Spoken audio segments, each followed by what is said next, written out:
شنبه داره چون پاجم تاش انشالله دخترام همه گیرم میرم بشنبه بعد شهلا میای خونه همرش اگه خوبه که درود بیسم برم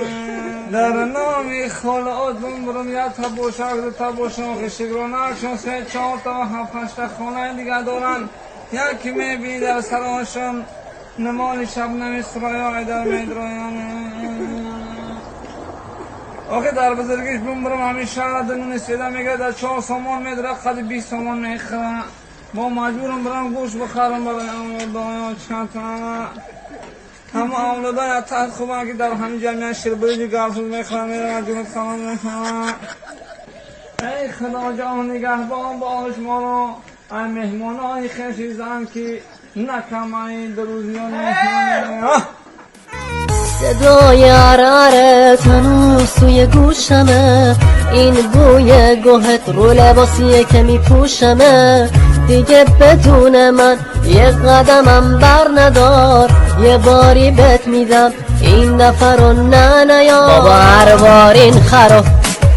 محکم نبند نرو این دستای منو نکن تو بدتر و نفسش میبره یونجم نمیخوره اینجام که سره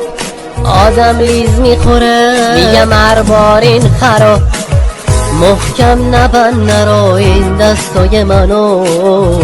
نکن تو بدتر و نفسش میپره یونجم نمیخوره اینجام که سره آدم لیز میخوره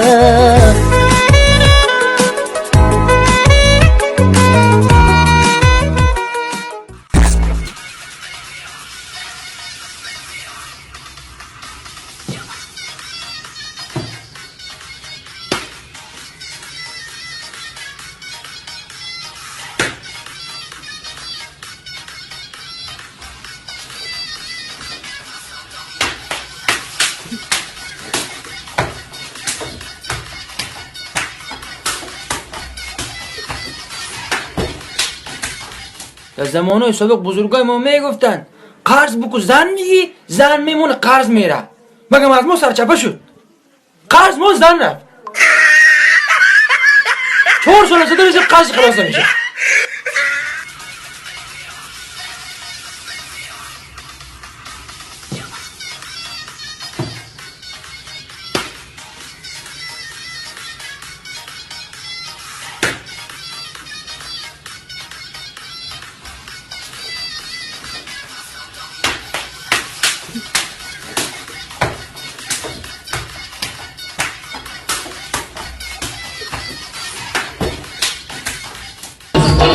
no, no, no, no, no, no, no,